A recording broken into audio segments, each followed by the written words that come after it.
was a little confused about your testimony about the number of parking spots you think the park needs. When Mr. Anaker was asking you questions, you used the number 52. But when you were testifying on your own, I heard you say 52 plus 44, so there should be 96 spaces. Is it 52 or 96, or what's the difference? Yeah, thanks for asking and letting me clarify. So as I tried to make clear in my statement, I believe that there are, in thinking about the number of spots, we need to think about the event or assembly spaces Mhm. and the park as two things that contribute to a total. So are you saying you need 52 spaces for the park and an additional 44 spaces for the community building? Correct. Okay. And where does the 44 spaces for the community building come from? That comes from the city's parking evaluation statement. So I believe that, uh, yeah, City's parking report for this park, the yeah. TIA? Okay. Let's see. It is Exhibit 16, I believe. Okay.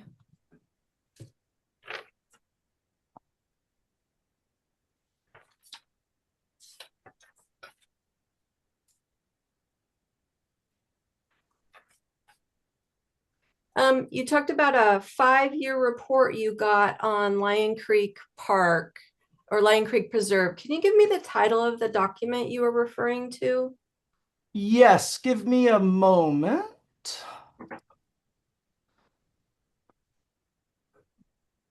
Okay, okay.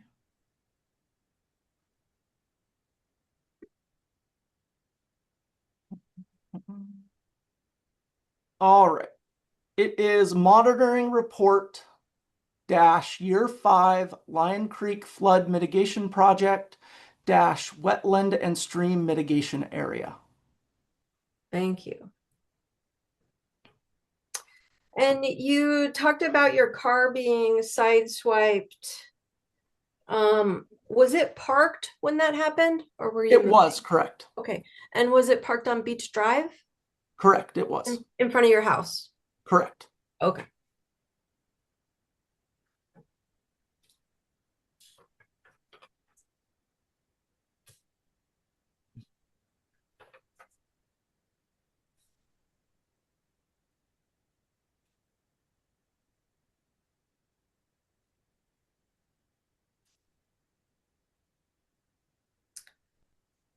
You had a slide that I just want to make sure I think you generated the graph yourself when you were talking about the rain 30-year Mhm. average. That chart you created that graph yourself. I did.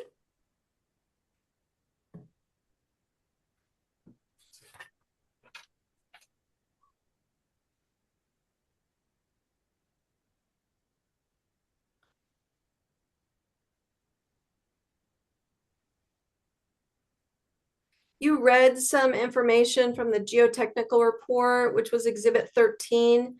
Do you have what page you were reading from? Let me see.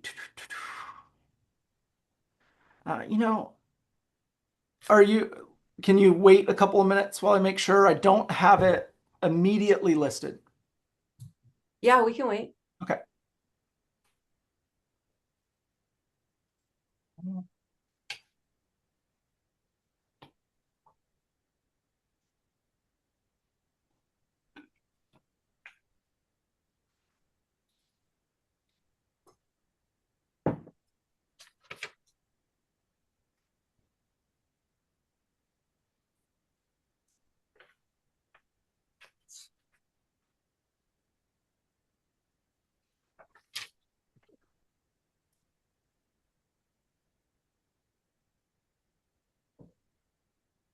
All right. It is on what is numbered page 6 of the Exhibit 13 preliminary geotechnical investigation, and it Okay, is from the second to last paragraph before going to section 4.0. thank you.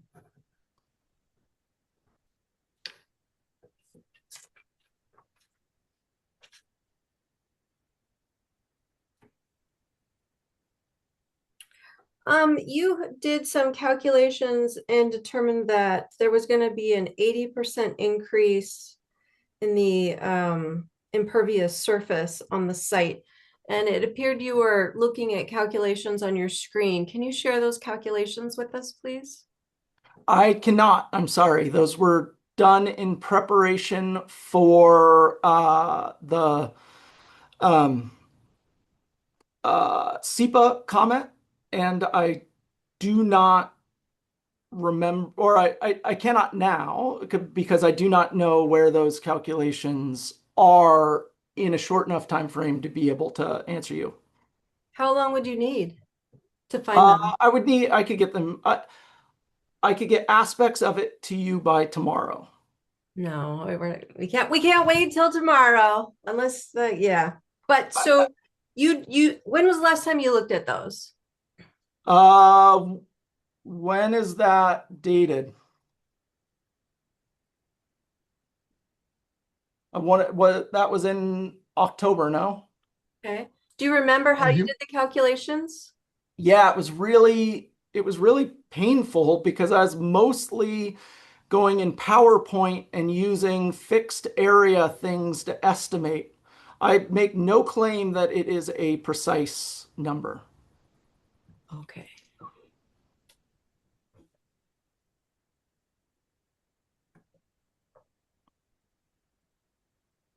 You talked about Kenmore Air. Do you have a specific concern about Kenmore Air using a pier at the park for emergency purposes? Is that a concern of yours? It is not a major concern of mine, no. A minor concern of yours? I do have a minor concern given the position of our dock and making that stuff happen, but I would emphasize the minor. But even in an emergency, you have the minor concern. Okay. Uh, The mayor's Tom French, he sent you and other neighbors that email, Exhibit 1002.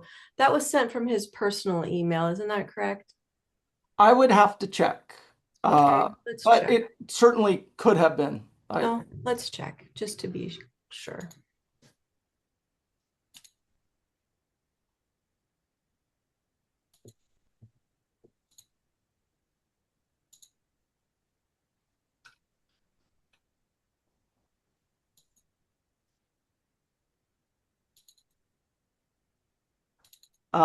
It was sent from tfrench0@gmail.com.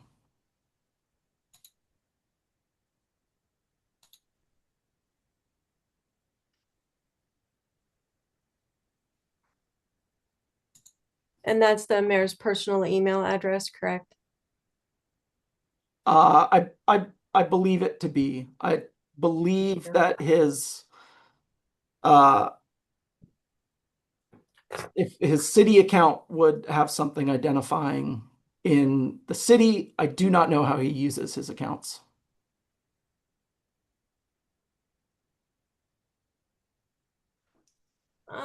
Exhibit 106 is, to your understanding, does that plant only grow in wetlands?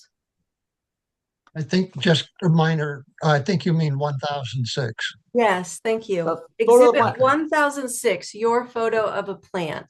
Does it I, only grow in wetlands? I do not know. Okay. How about the plant that was in Exhibit 1007? Is it your understanding that that only grows in wetlands?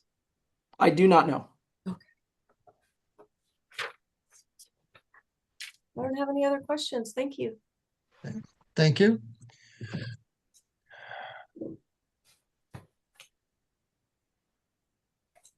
A little bit on redirect here. Okay, I'm Oh, I'm sorry, I forgot. my I'm mistake. just trying to decide if I want to ask a question. Um,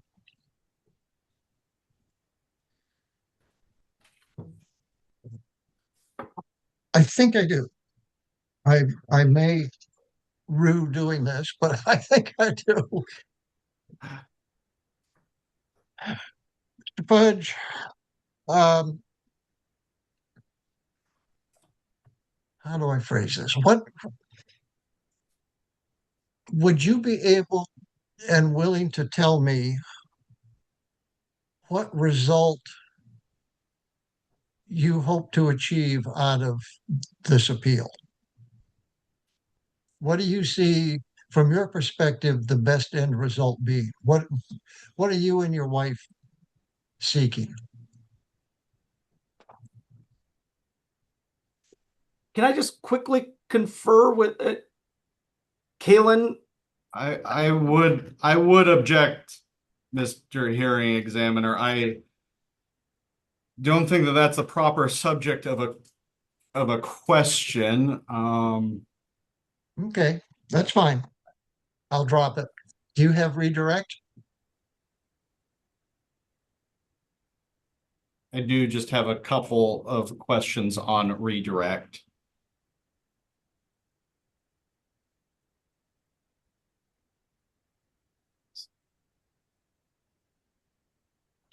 Oh, where is it?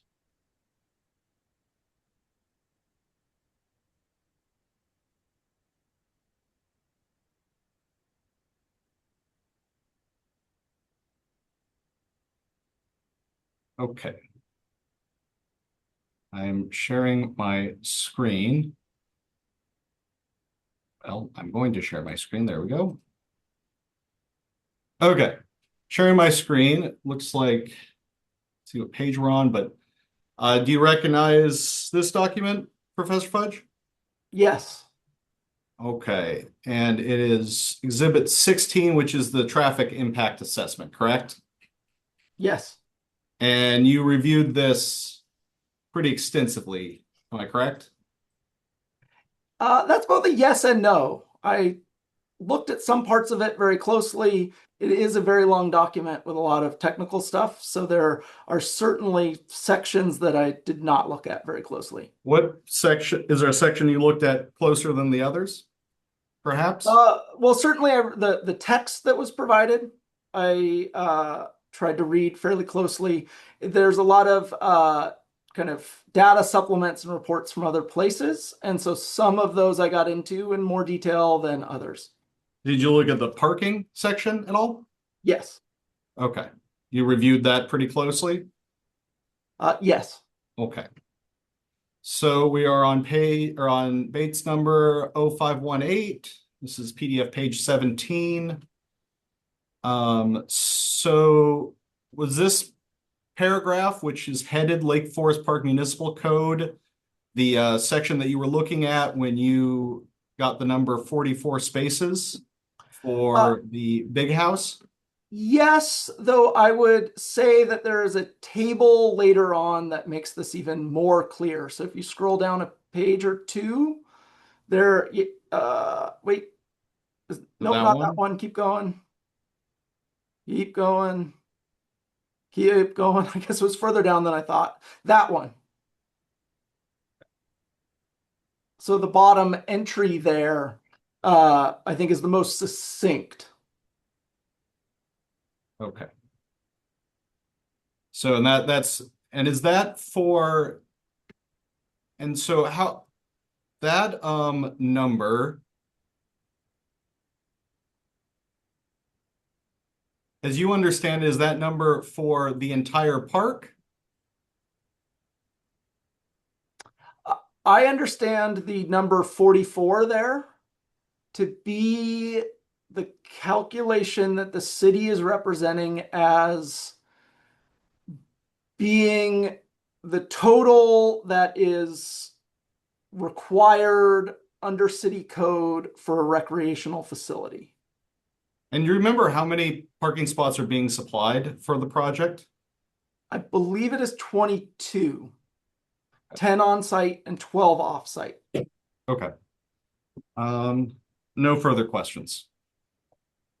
Thank you. Any recross? No. Thank you. Thank you, Mr. Fudge. Mr. Anaker, you may call your next witness. Do we want to,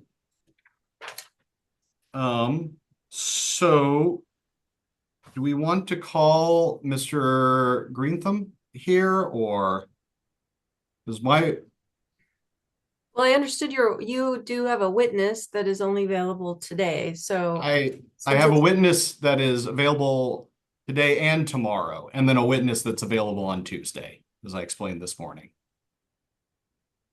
I I- didn't. I don't care which one you call. Well, I think I, he's offering to let Mr. Greetham testify and finish his testimony on the permits, since it's after 3:30 and Mr. Greetham is back. Is he here? He is. He's waving at you. There he is. So, okay. You didn't finish your questions of him this morning, did you, Ms. Pratt? No, correct. So we do owe you the opportunity to finish your questions. And Mr. Anaker, because he left in the middle of the stream, as it were, you did not get to cross-examine him at all, right? correct. Okay. Why don't we let Ms. Pratt finish her direct exam? Then you can cross-examine him. And remember, we've said trying to eliminate having to have him come up twice or any of the other witnesses come up twice. Your cross-examination can go broader than his testimony if you would have asked him broader based questions when you called him as your own witness. At least that's my understanding of what we've sort of agreed to. But So- he did not call Mr. Greetham as one of his witnesses. Pardon? He didn't list Mr. Greetham as one of his witnesses in the SEPA appeal. I thought he did. No. I did not list him for the SEPA appeal. Oh,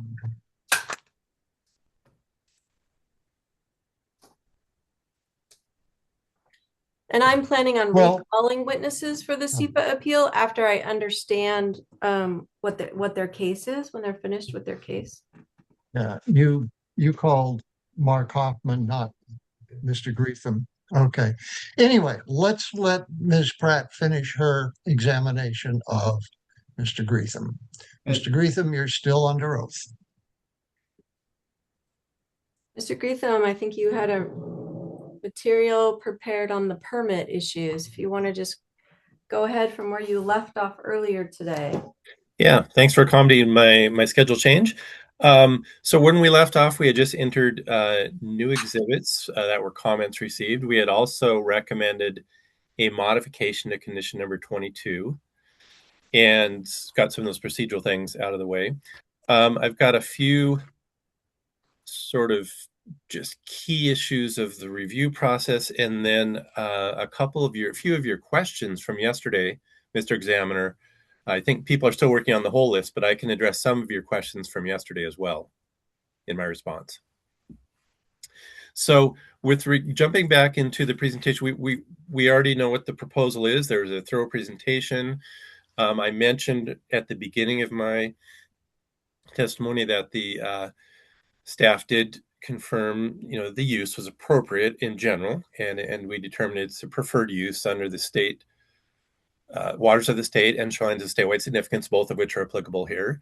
And at the local level, our Shoreline Master Program has a recreation element and a public access element. So we're within those. So that gets us back to the site-specific issues, which is where we got into the issues of, for example, the stream buffer variance we talked about earlier. The conditional use, what triggers conditional uses that were mentioned earlier.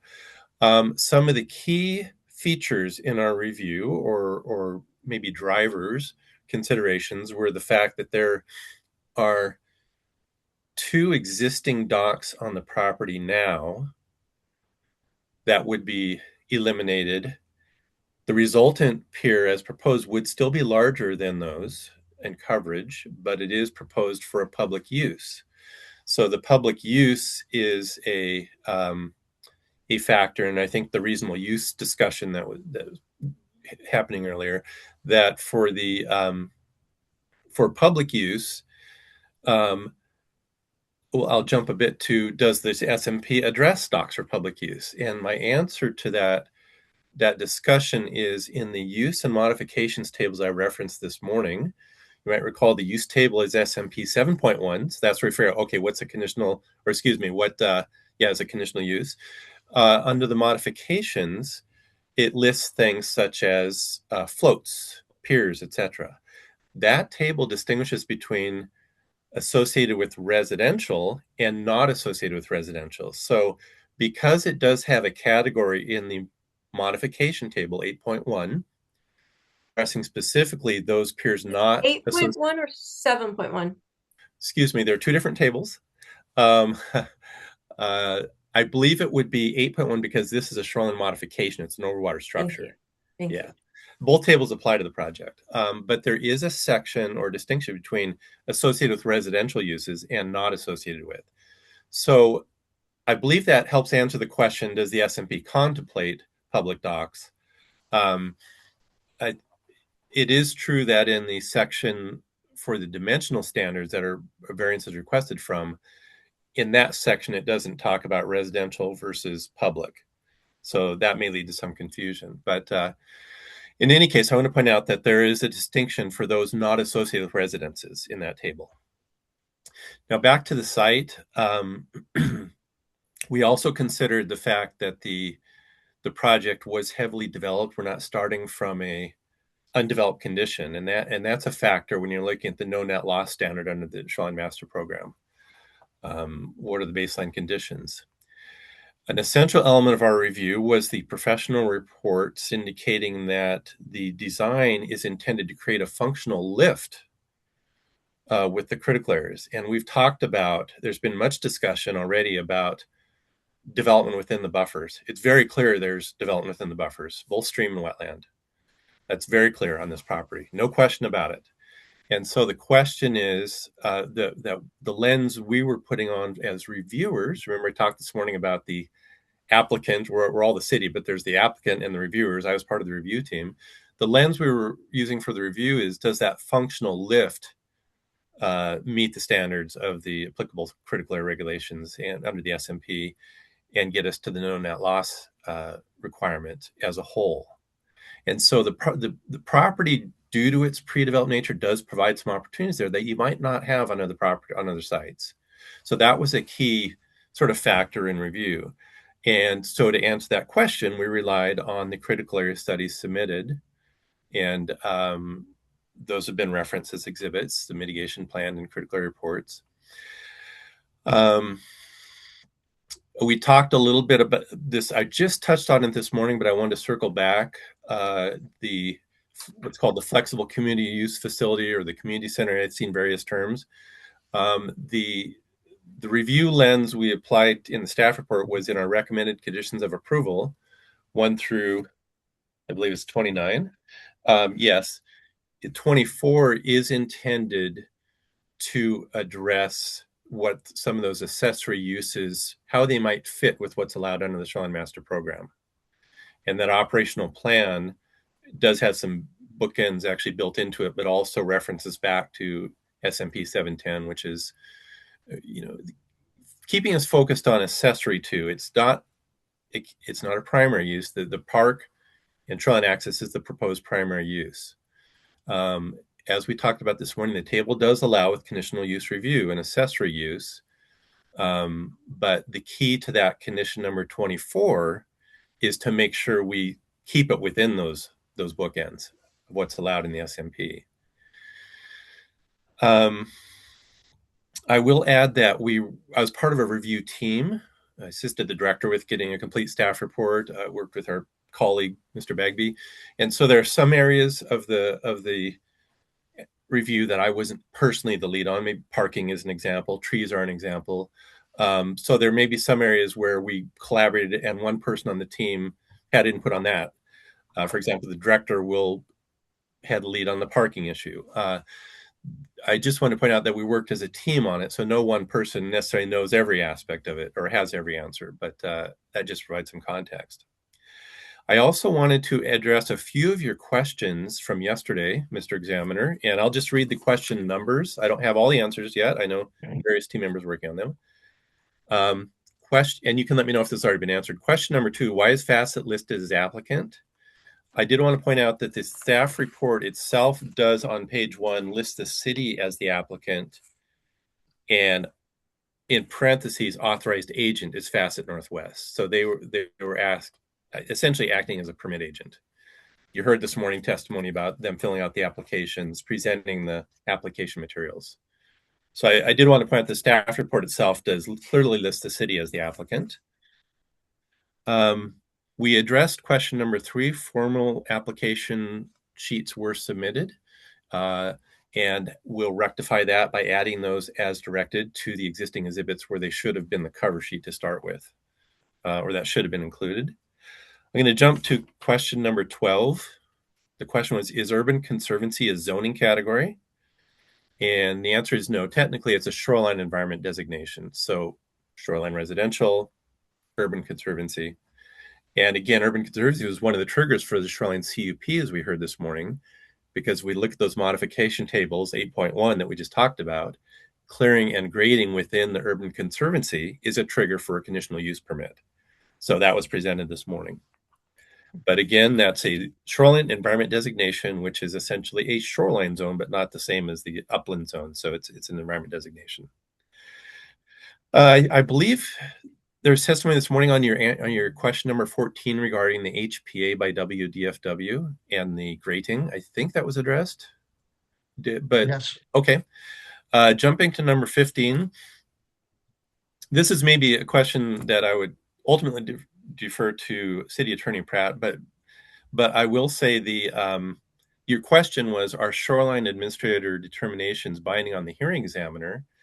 There is some guidance in the actual SMP on this, and I can hit just a few highlights of it, so this might help answer the question. In SMP section 3.2, it says the program administrator, the city's planning director, is vested with, and several of the things are vested with, is number 1, overall responsibility for administering the SMA and this program. And the duties and responsibilities of the administrator include, and I'll just read a couple of 3 excerpts from the duties. Duty number 3 is making administrative decisions and interpretations of the policies and regulations of this master program and the SMA. So that one is making admin decisions and interpretations. The next one, jumping up to duty number 11 in the code, is submitting variance, CUP, and substantial development applications and written recommendations and findings on such permits to the city's hearing examiner for consideration and action. I'm paraphrasing just a bit here. And the last one is, that I'm going to cite, is number 13 under the duties of the shoreline administrator, providing technical and administrative assistance to the city's hearing examiner as required for effective and equitable implementation of this program and the Act. So I don't know if that answers the question, but it does give some context as to what the SMP lays out for the duties of the administrator. And that's 3.2 as a refresher. And then the last one that I think I have on my list that I can hopefully help with, number 17, SEPA procedures. There's a reference to a WAC that apparently is outdated, 173-806. In digging deep back, it looks like that was something called the, there was a unique name for it, but it had a model SEPA ordinance in it. Yeah, it seems to be long gone. But apparently at that time, City Code is referring to this model SEPA ordinance. The city's code does, however, also directly reference the WAC rules at 197-11, which is where the SEPA rules currently reside. So that is in the city's code. But yes, no doubt that's an outdated reference that would need to be updated during the next SMP update. Okay. Thank you. Okay. I don't believe I have any other intro items. Okay, I have maybe a question or two. I'm going to share my screen with the staff report. And so this is Exhibit 39, Condition 24. And you did talk about this, but I just want to make sure we're giving the examiner what he needs. So the city's creating this operational management plan to be consistent with the standards of the SMP Section 710. And who is going to make those decisions about whether a use is consistent with the SMP? Is that going to come to the community, to CPD? Yeah, the Shoreline Administrator, which is at this point in time Director Hoffman. So the department director is the Shoreline Administrator. Okay.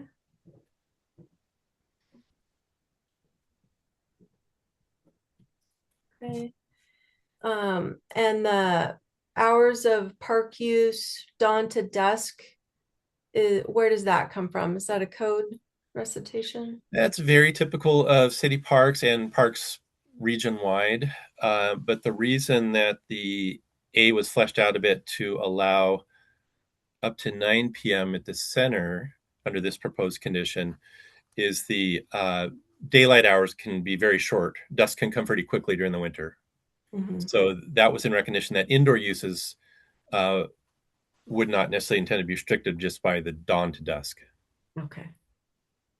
And under B, we heard some earlier testimony about occupancy of the community center, the community building being up in the 150s.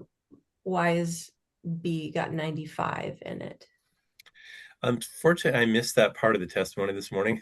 Okay. So, I can't, I guess I'm not quite recalling exactly where we got the 95. Okay.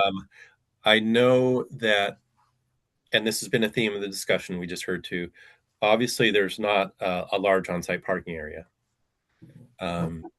But there is, of course, off-site parking proposed. But I can't speak exactly to the 95. Okay. I have other witnesses. And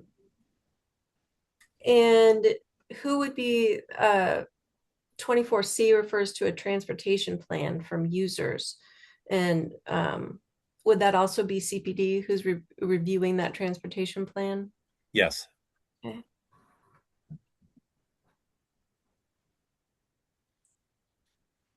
And then D is limiting the uses that are accessory to the park. Right. And I guess would commercial uses be allowed as an accessory to the park, or is that prohibited in the code? That's prohibited. We referenced a table this morning. The use table is 7.1 in the SMP, and that explicitly prohibits commercial uses in the 2 shoreline environment designations on this project. Okay. And do you recall what kind of uses have been analyzed for the CUP application that are accessory to the park? There's not a specific list necessarily in the application. I know we've heard about community outreach and discussion what the community would like. And so I think the key of the condition wasn't necessarily to list all the uses. We certainly know what it wouldn't include, right? I mean, it couldn't be a primary use that completely conflicts with the SMP, right? If this was proposed to be a commercial, like you said, that's prohibited, or a commercial parking lot or something, that clearly is not an accessory to the primary use of the park. Mm-hmm.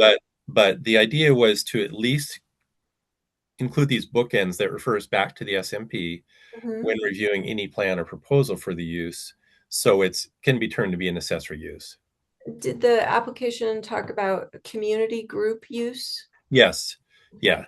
And when I said not specific, I don't recall discussion super specific, like this day might be a kayak slideshow or something. I don't recall that specificity, but maybe it's there and I just don't recall it.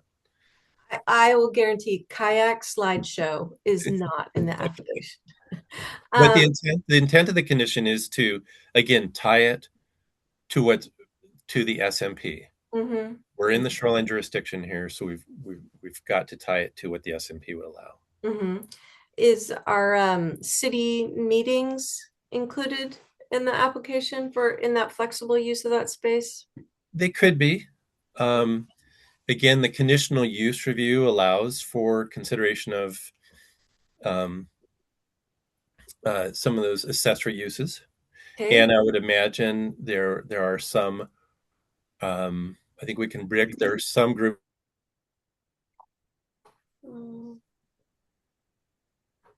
I'm not hearing Mr. Greetham anymore. Is it me? meet in a lakefront location have to occur in those places, but it could be an accessory use to the primary park.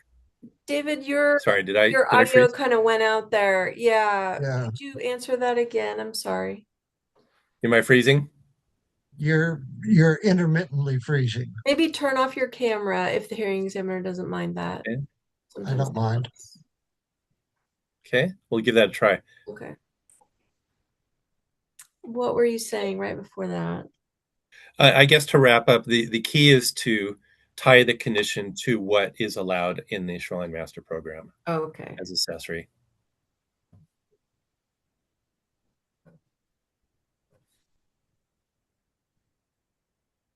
Okay. That's all my questions. Thank you. Mr.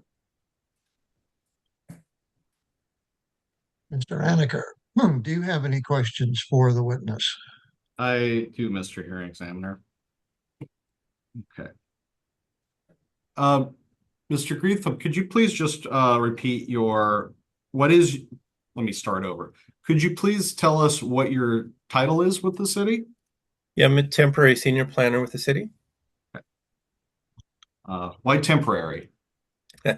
I was hired by the director to assist with land use projects, Okay. especially during a time of staff shortage. So I work part-time temporary for the city.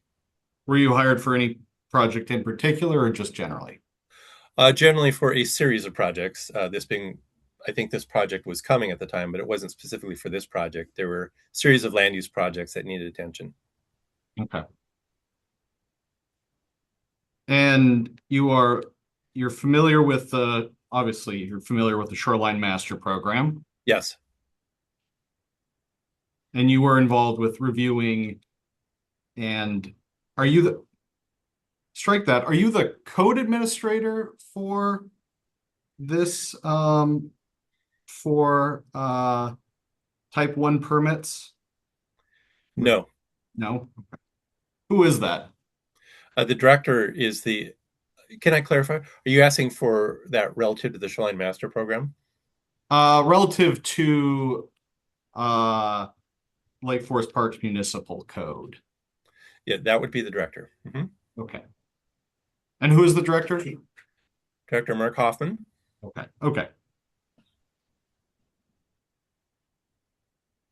But you did obviously play a role in reviewing this project. Yes.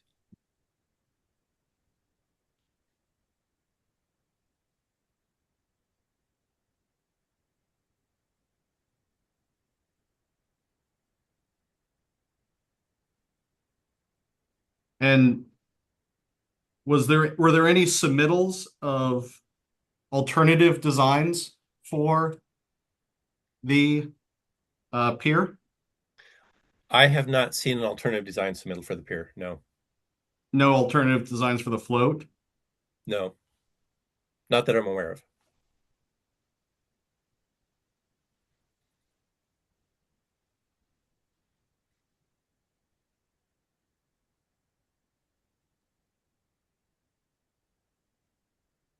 With your knowledge of the Shoreline Master Program, hypothetically, if these permits were denied, what are there uses that the city could make of the land besides the park as designed? Hypothetically, I believe so. Okay. Can you think of any such possible uses? Oh, I haven't thought through a list. Other uses haven't been proposed, so I don't have a list on the top of my head. No. Okay. Is Lions Creek is currently functioning as a waterfront preserve, correct? That's correct. Would a park with similar restrictions to Lions Creek work on the project? Not being the applicant, quote unquote, I can't speak to that whether it would work or not. Okay. With your knowledge of permitting and the Shoreline Master Program, if there was an application that essentially extended Lions Park as it is now over the new plots, would that be a reasonable use? Object, he answered that he didn't know, not being the applicant. A slightly different question, but I'll sustain the objection. It's not different enough to stick with it. Okay. Is the currently existing Lions Creek Park a reasonable use of the land? I'm gonna object to not knowing what you're referring to as the land. I will clarify that I mean the project area as a whole. All three parcels. Yes. That's the same question, so I renew my objection.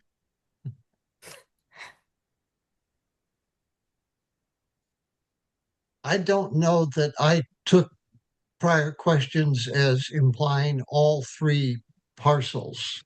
So I'm going to allow the question because I'd like to hear what the answer is. Again, I'm qualified by saying, of course, I'm not the applicant, so I don't know what the intent is. I mean, I know what the intent in the application is. To answer your question, the city could conceivably review a preserve proposal for all three parcels under the Shoreline Master Program Does that, as a proposed use. and if it was, would it be a reasonable use? I'm gonna object. Reasonable use comes with many criteria, and you're asking the witness to give you a decision. Would it meet the definition of reasonable use under S&P 3.8.2A? Can you pull that up on the screen so he could answer the Yes. question? Thank you. Let me find it here.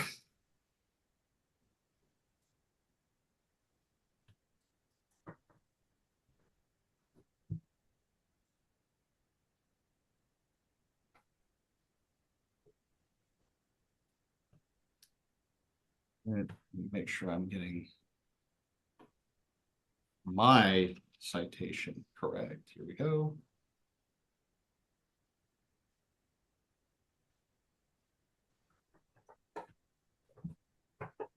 A2A. Okay, there it is. I will share my screen.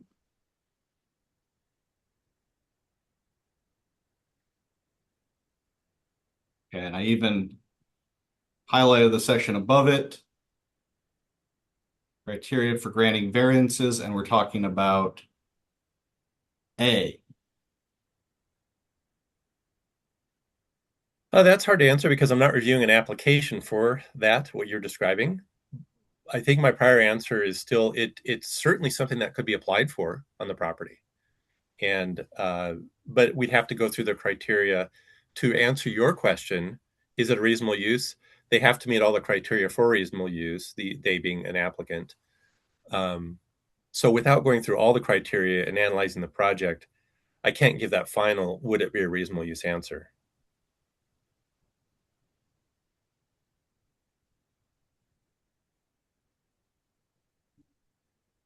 Go ahead and unshare my screen. And you evaluated the city's proposal, the city applicant's proposal, on whether or not the hardship was unique to the property under 3.8.A.2B, correct? Mm-hmm.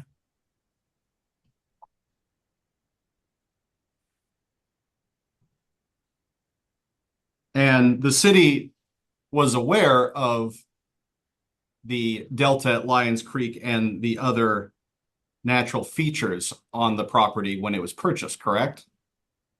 I wasn't with the city when it was purchased, so it was not part of those conversations or negotiations.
Did you ever discuss this project with anyone outside the planning department at City Hall?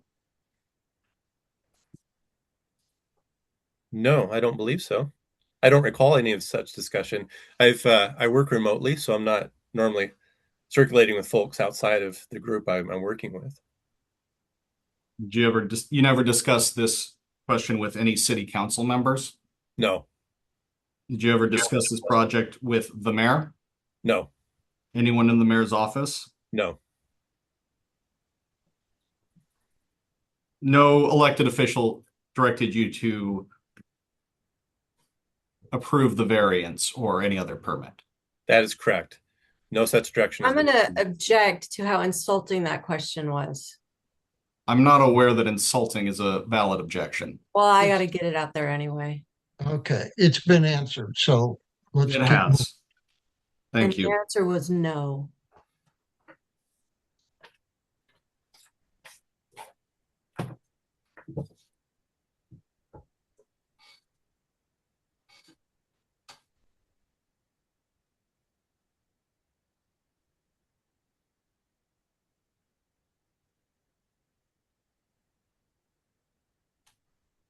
In approving the project, you relied upon the city's critical area study, correct? Correct. That And was part, should I qualify? That was with the exhibits and other information. That was part of the information we relied on. That's absolutely correct. And the wetland delineation that was conducted in October 2023, correct? Correct.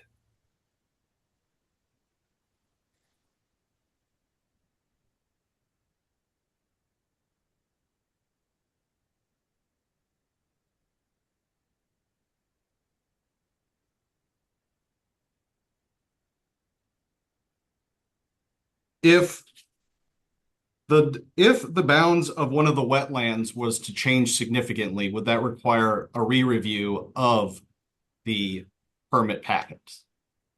Certainly that aspect would need to be reviewed.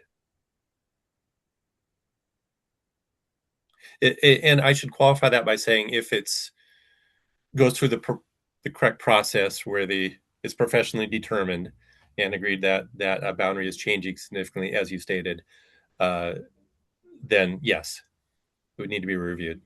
If it's established professionally that it has changed and accepted by the shoreline administrator.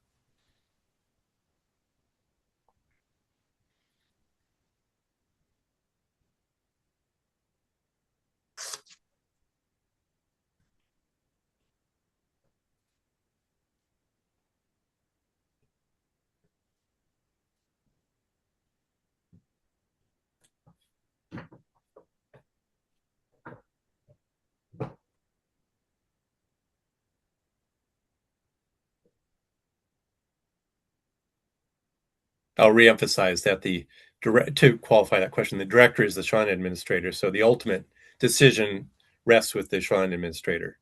But as a general answer, yes, if it's established professionally that it's a different boundary, that needs to be reanalyzed.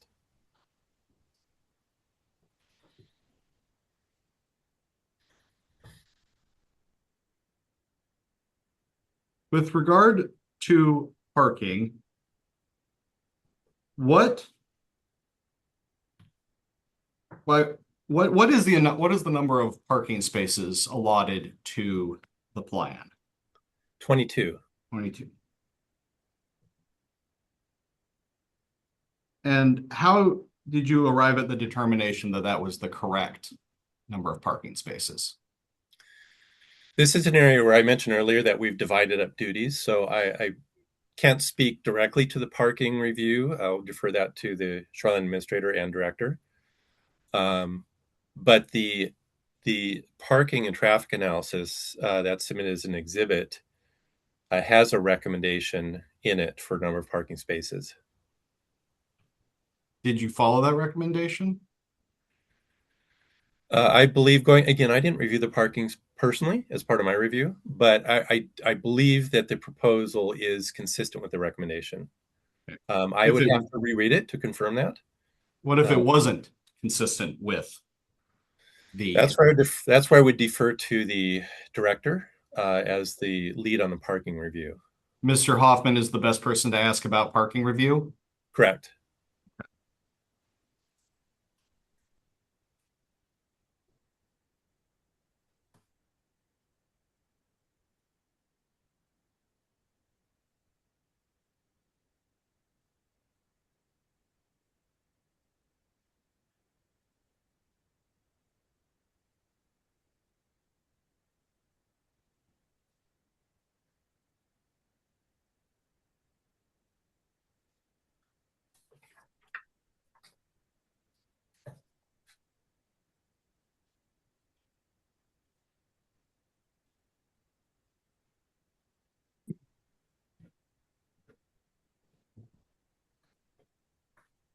No further questions. Ms. Pratt, anything further from you?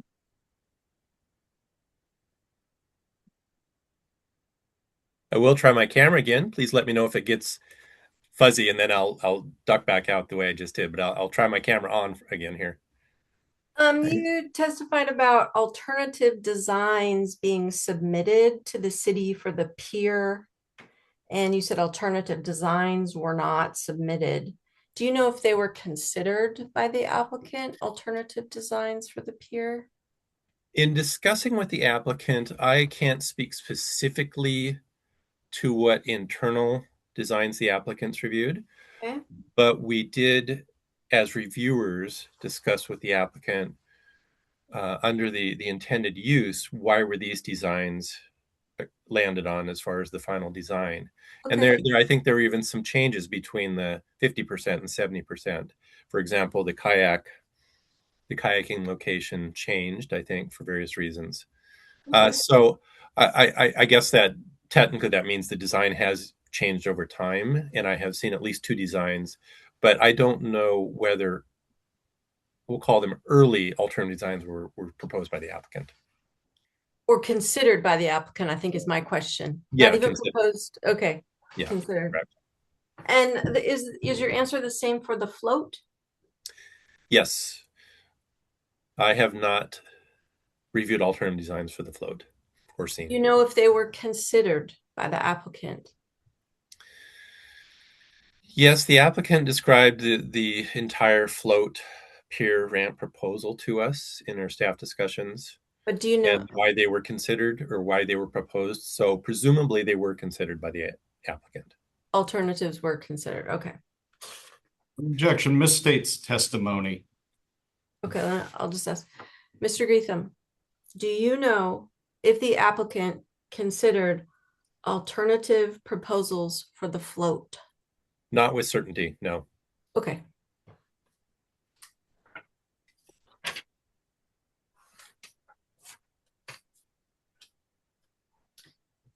Do you know if all changes to a wetland boundary would impact the project? Not necessarily. Okay. No further questions.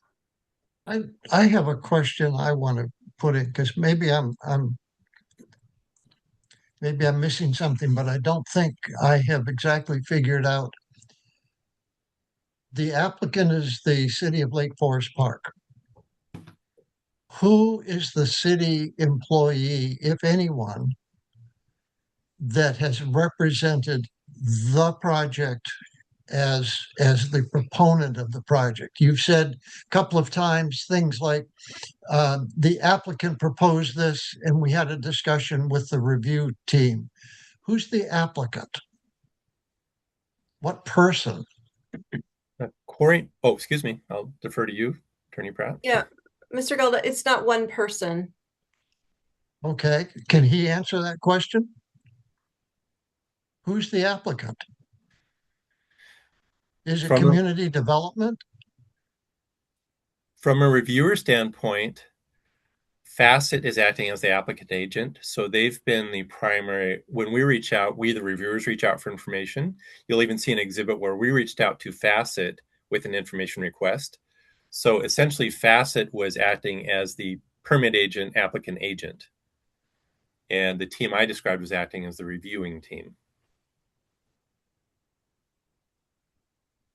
Facet has contacts in the city that are not the permit reviewers, not me, that they work with on project design. Okay. Coordinate with. Does that make sense? Okay, I want to make sure you get a clear answer on your question. Any way I can help.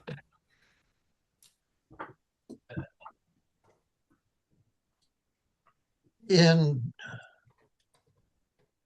the situation I'm used to with other cities in similar situations is that frequently one department is the proponent, another department is the reviewing agency.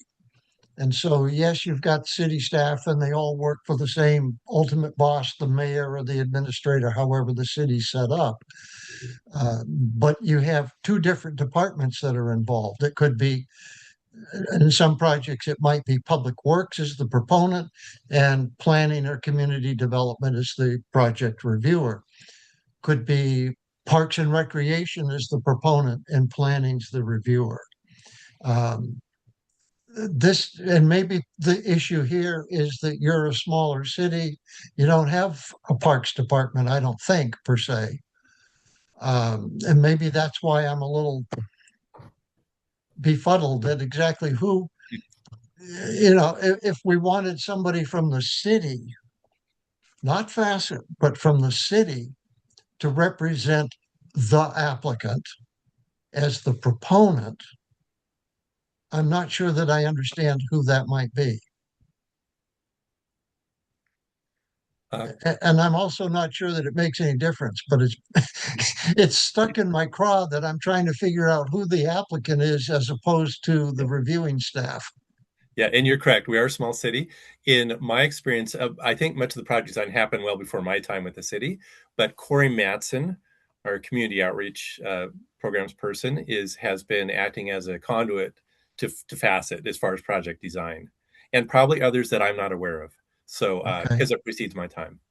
Okay, thank you. You're welcome. Any recross? I think that's where we are, Mr. Anaker. Yes, just a couple quick ones, hopefully. Mr. Greetham, your colleague, Mr. Bagby, is he on the review side or the appellant or applicant side? He is on the review side. And again, we are a small city, but we try to keep that distinction as reviewers versus as I've described. And he's on the review side. And I believe you asked, or you said that you'd seen at least two different designs for this project. Yeah, when you first asked this, I was forgetting that and I'm going by memory here. I believe early in the process, maybe when we first sent out the NOA, at some early point, we had a 50% design plan set. We eventually got a 70% design plan set, which you see as Exhibit 001, or at least the excerpted sheets from it. So that's what I was referring to. I was aware of a 50% design at one point. Okay, so the two designs are the 50% and the 70%. It's not a concept drawing of one and 50%, 70% of another. Right. Those are the 2 iterations I'm aware of in my review time with the city. That will be all for me. Thanks. Okay, thank you. And thank you, Mr. Greetham. I think when we make these switchy changes, it sometimes gets a little confusing to figure out where we are. But I think, if I recall correctly, Mr. Anaker, we're back to you. Yes, Who would you like as your next witness? the next witness will be Rachel Villa, who should be online. I'm not seeing her. I thought she was a panelist, but I'm here. oh, Thank you. I used oh, there she is. your link invitation. Okay. And just so I know, how late do you plan on going tonight, Mr. Hearing Examiner? 5 o'clock. It's 5:03. Okay. Okay. I was so interested in what was going on, I was paying no attention to the time. Okay, this witness can come back tomorrow, is that correct? Yes, this is the witness. I have arranged my witnesses in such a way that we are not in trouble right Okay. now. Okay. I look at her image on the screen and it says that she's you, so it's a little Yes, bit disturbing here. I would like to make a polite request to the city to send Miss Villa and Miss Highland their Zoom links again. Apparently they've gone missing. Yes, thank you. Oh, for the future? Yeah, that- okay. We don't need that right now, I guess. Okay.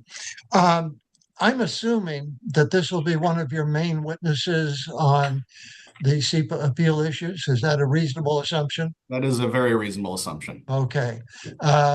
Given the time, I think we'd be better off just starting fresh tomorrow morning. Unless there is a huge hue and cry against doing so. Hearing no hue and cry. It's 5:04 p.m. We're going to stand at recess until 9 o'clock tomorrow morning, at which time we will reconvene. Since this is a continuation to a date and time certain, no further notice is required, nor will any be given. Enjoy your evening. I will see you in the morning. Thank Thank you. you, Mr. Hearing Examiner.